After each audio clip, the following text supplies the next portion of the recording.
Fala, gente amiga, tudo bom? Eu sou Carlos Luz e esta é a Batata Espacial, o seu site de cultura nerd e de cultura em geral na internet. E hoje vamos conversar novamente sobre Jornada nas Estrelas Strange New Worlds, né? Estamos na segunda temporada, chegamos ao sexto episódio, intitulado, deixa eu ler aqui na tela aqui, Perdido na Tradução. Lembrando que esse vídeo está cheio de spoilers, tá? Eu tô liberando esse vídeo bem cedo essa semana. Muita gente ainda não deve ter visto o episódio, então se você ainda não viu, para o vídeo aqui, vai lá assistir o episódio, depois vem aqui escutar um pouco a nossa conversa aqui sobre ele, tá? O aviso está dado. Todos os meus vídeos têm muitos spoilers, esse aviso está dado, eu libero eles relativamente cedo, então o aviso está dado e vocês, por favor, não continuem a assistir se vocês ainda não viram o episódio, tá? Gente, o que eu posso falar desse episódio? Se semana passada o episódio foi muito ruim, eu particularmente não gostei daquela comédia romântica que foi o episódio passado, porque isso é uma série de ficção científica, tá? Eu prefiro e novamente se esculachou o Spock, né? Eu acho que foi um atentado, está sendo feito um atentado contra esse personagem, né? Desculpa a palavra exagerada, tá? Se semana passada o episódio foi muito complicado, né? Os charadas, né? Essa semana a coisa inverteu completamente. Eu confesso a vocês que adorei esse episódio. Talvez ele tenha sido o melhor de todos até agora. Eu gosto muito também daquele episódio que o Kirk e a Laan voltam, né, para o século XXI. Foi muito bom também aquele episódio. Mas esse realmente eu acho que ele consegue ser o melhor de todos até agora, tá? Novamente com o Paul Wesley fazendo o Capitão Kirk, o que ajudou muito, né? Aliás, isso é uma coisa que a gente tem que falar aqui, né? Se essa série, por um lado, tá esculhambando demais o personagem do Spock, entendeu? Por um outro lado, a forma como o Kirk está sendo apresentada nessa série está sendo muito boa. Eu estou gostando demais da interpretação do Paul Wesley, entendeu? Eu prefiro ele ao Chris Pine, vamos ser bem sinceros aqui. Eu acho que ele pegou bem o espírito da coisa mesmo. Ele está fazendo um Kirk que a gente via na série clássica, mas um Kirk, vamos dizer assim, não uma pessoa extremamente arrogante, mas uma pessoa também que pode ser muito amigável, que pode ser uma pessoa muito boa de diálogo, de conversa, uma pessoa muito afável também. O que acontecia na série clássica, tá? A gente também tem que falar isso, tá? Então, quer dizer, essa interpretação do Paul Wesley, eu confesso a vocês que eu estou gostando bastante, tá? E ajudou muito no episódio, ajudou bastante mesmo. Nesse episódio que tem uma história A e uma história B, e que a história A, que é a mais importante, é centrada na Uhura, né? E aí o que acontece? A Uhura, ela está tendo uma espécie de alucinação, ela está escutando algumas coisas ali que ela não consegue compreender, e logo depois ela começa a ter uma série de alucinações, vendo pessoas mortas, ensanguentadas, coisas altamente claustrofóbicas, coisas altamente angustiantes, né? E ela não consegue entender o porquê daquilo, e aparentemente é porque ela está dormindo mal, porque ela se contaminou com deutério, né? Porque a Enterprise está junto com a Farragut numa nuvem de deutério, onde está sendo construído um coletor de deutério que é usado como combustível, né? E aí é aquela coisa, se o Kirk aparece no episódio, né, ele aparece como primeiro oficial da Farragut e não na Enterprise. Ele vai para a Enterprise, mas como primeiro oficial da Farragut, né? Então, pelo menos nisso, tá? O cânone não foi desrespeitado, ele foi respeitado, inclusive, né? E aí a Uhura tenta entender aquelas alucinações todas, né? Ela acaba conhecendo o Kirk, né? O Kirk vai conversar com ela, os dois começam a tentar investigar essa coisa assim juntos, né? No caso, né? Você estabelece uma relação próxima entre os dois, né? Relação próxima essa que não era vista na série clássica, é bom de se falar isso, tá? Mas que funcionou tão bem, que deu uma química tão boa que você consegue até, entendeu?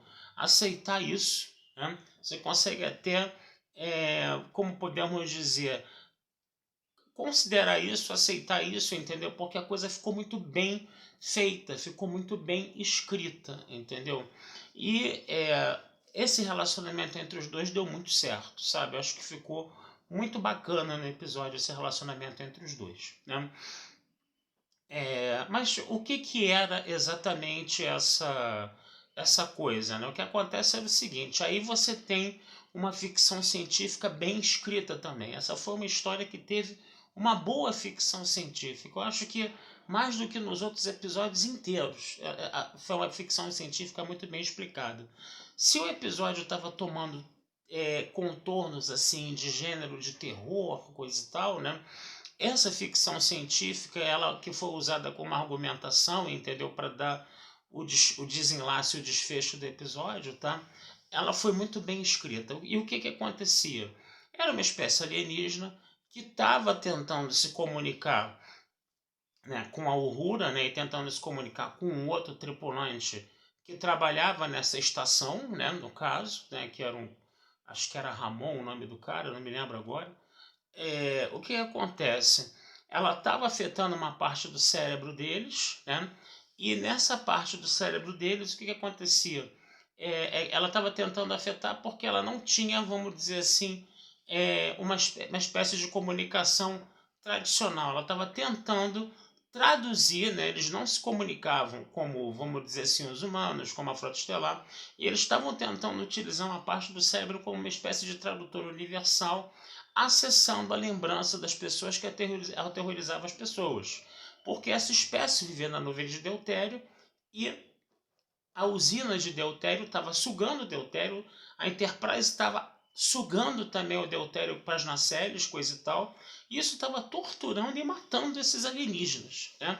Então, a única forma que os alienígenas tinham de se comunicar com a espécie humana, né, no caso, né, era acessando essa parte do cérebro delas e fazendo com que elas tivessem alucinações de lembranças terríveis, e essas lembranças terríveis seriam a manifestação do que aquela espécie estava passando. Então, a Uhura se lembrava do Hammer, quando o Hammer morreu, coisa e tal. A Uhura se lembrava do acidente que matou os pais dela, né? A Uhura via pessoas mortas, ensanguentadas, e ela foi conectando aquelas alucinações que ela tinha, e ela foi entendendo, né, que era de uma espécie alienígena que estava fazendo aquilo, quer dizer, alucinações que eram completamente mentalidades de uma coisa, de repente, que eram manifestações irracionais de uma pessoa que está, vamos dizer assim, perturbada. Na verdade, elas tinham toda uma conectividade lógica que falava do sofrimento daquela espécie alienígena. Quer dizer,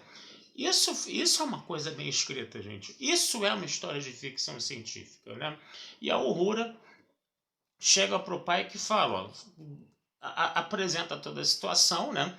Manda evacuar, fala para o pai que evacuar essa estação coletora de deutério e mandar destruir essa estação coletora de deutério, né? E o pai, que você tem certeza disso? Ela falou, ela falou, eu tô certíssima disso, né? E o Kirk na ponte também lá no fundo, né? O pai que olha para o Kirk, ela tá certa mesmo, entendeu? Então, quer dizer, foi muito bacana isso, né?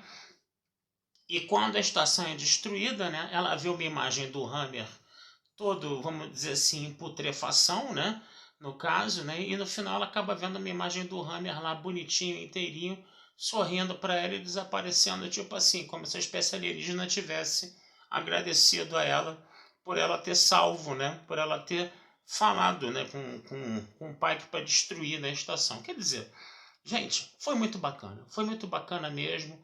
Só não foi mais bacana que o final do episódio, né? Que o Kirk e a Uhura estão conversando ali. O Spock se mete na conversa. O Kirk é apresentado ao Spock pela Uhura e os três terminam conversando. Quer dizer, é um episódio para os fãs mais antigos. É um episódio que realmente ali está respeitando, né, esses fãs mais antigos. Ele foi todo em cima, né, dos personagens clássicos, né? Todo em cima da Uhura, todo em cima do Spock, todo em cima da Uhura, todo em cima do Kirk, né? Isso foi uma coisa muito bacana no episódio. Infelizmente o Pike ficou mais para escanteio uma vez nessa série, né? No caso, né? Mas aí, né, como o pessoal está falando por aí, né, teve toda aquela coisa de problemas de gravação durante a pandemia, coisa e tal. E isso acabou meio que atrapalhando a participação do Anson Mount na série, né? Mas ainda assim o episódio ele foi muito bacana. Já a história B, né, foi com a Una, né, e foi com aquela engenheira nova que vai ser o alívio cômico, né, que eu esqueço o nome dela, acho que é Pila, um negócio assim, tá? E as duas não se entenderam, né, porque a Una gosta muito de seguir os protocolos e as regras, e a Pila não, né? E elas acabaram se desentendendo ali na hora de tentar consertar a estação, né? Porque uma tem um comportamento muito certinho, muito metódico, outra tem um comportamento muito rebelde, mas no final das contas, né? O que aconteceu? Houve um problema, né?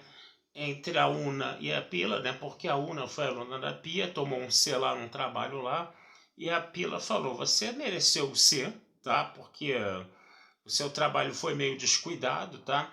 Mas o que está te incomodando mesmo não é isso. O que está te incomodando é que eu assumi o lugar do Hammer que acabou morrendo, né, na primeira temporada, né? Isso te incomoda, eu já passei por isso também, eu te compreendo, e as duas que ficaram meio que se mordendo durante o episódio acabam se entendendo no final, né? Foi também uma história B que foi bem menos desenvolvida, mas pelo menos teve também esse núcleozinho aí que foi bem interessante, né? E foi uma história de construção da personagem da Uhura, né? Uma Uhura bem diferente daquela Uhura mais submissa, né? Que a gente vê na série clássica, tá? Assim como a Chapel também, que a gente está vendo nessa série, bem diferente daquela Chapel que era muito submissa na série clássica, tá? E aí a gente tem que entender isso, né? Porque na década de 60, né? A visão que as pessoas tinham da mulher era muito mais machista que a de hoje. Se hoje a gente já tem muito problema com machismo, com misoginia, imagina há mais ou menos uns 60 anos atrás, né? Então, quer dizer, é compreensível, né, de que uma Uhura e de que uma Chapel hoje sejam personagens muito mais ativas, muito mais atuantes, muito mais participantes do que aquelas das décadas de 60. As pessoas ficam chateadas porque isso às vezes acaba maculando um pouco o cânon, né? Mas, gente, nesse ponto, né, essa participação da mulher ela tem que ser interessante. Você ter um Pike cercado de mulheres na ponte, né, é um barato, a meu ver, muito melhor do que você ver um Pike reclamando que não gosta de ver mulher na ponte, né, como foi lá no Decade há 1000 anos atrás, né? Então, quer dizer, a gente precisa também, às vezes, saber relativizar também essas coisas, né? Se o personagem do Spock é uma coisa mais inaceitável pelo fato do personagem do Spock ser uma coisa tão icônica, né? Por um outro lado, né, esse crescimento das personagens femininas para mim está sendo uma coisa legal nessa série, tá? E principalmente, né, todos os dois episódios que tiveram que foram muito bons, tá? Muito bacanas, tá? E eu acho que a interpretação do Paul Wesley está ajudando muito nisso, e a forma como o Kirk está sendo desenvolvido, escrito nessa série, é uma forma muito mais respeitosa, por exemplo, do que a forma como a gente está vendo o Spock sendo desenvolvido, né? É uma pena que o Spock seja alvo disso, né? Mas pelo menos está havendo essa compensação de a gente ter um Kirk mais, vamos dizer assim, mais afável, mais interessante, mais amigável, né? Arrogante ainda, claro, porque faz parte do personagem, tá? Mas ainda você tem, você está tendo um tratamento muito melhor do Kirk, né? Do que se falava antigamente, né? Do que o pessoal da Secret Hideout considerava William Shatner, coisa e tal, aquelas brigas entre eles ali, aquele negócio todo. Pelo menos o Kirk está sendo bem trabalhado, está sendo bem escrito. E para mim o Paul Wesley já botou o Chris Pine na poeira há muito tempo. Já botou o Chris Pine no bolso há muito tempo. E tá valendo a pena ver o trabalho desse ator fazendo esse personagem dessa forma. Toda vez que ele aparece, a coisa melhora bastante. Tá certo, gente? Então vou ficando por aqui, desejando vida longa e próspera a todos, tá? Futuramente a gente conversa mais sobre Strange New Worlds com vocês, tá? E eu sei lá, gente, eu acho que de repente esse vai ser o melhor episódio dessa temporada. né? Esse episódio, o episódio do Kirk e da Laan no século XXI, para mim foi um dos melhores até agora. Teve uma interação entre o Kirk e a Laan nesse episódio agora também, né, das alucinações da Uhura. Foi um negócio bem rápido, bem en passant ali, né, no caso, né. Talvez isso seja desenvolvido, né, e talvez, né, tem gente aí que já está falando que a Laan vai morrer no final da temporada, né. Talvez surja um romance entre os dois, e aí como o Kirk tem que ser um cara solitário, coisa e tal, e pegador ao mesmo tempo, que pega várias mulheres ao mesmo tempo também, né? De repente não vai dar para amarrar Laan com Kirk e de repente eles podem acabar, né, com a vida da Laan no final da temporada, porque pode haver um envolvimento amoroso. Eu espero que não, cara. Eu espero que a coisa fique assim, meio barro, meio tijolo entre os dois e a Laan continue, porque a Laan é uma personagem muito interessante, tá? Aquele episódio que tem o que aquela ele foi centrado na construção da personagem da Laan, valeria a pena ela continuar, assim como o Hammer também teria valido a pena continuar. Eu acho que foi um desperdício de personagem horrível, tá? Ter matado o Hammer, né? Eu acho que ele deveria ter continuado, tá? E esse negócio de matar personagens novos que estão dando certo, cara, eu sinceramente acho um tiro no pé. Eu sinceramente acho um tiro grande no pé.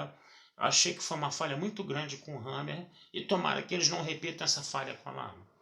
Mas é isso aí. Vida longa e próspera a todos, tá? A gente se encontra numa outra oportunidade aí. Um abração e até a próxima.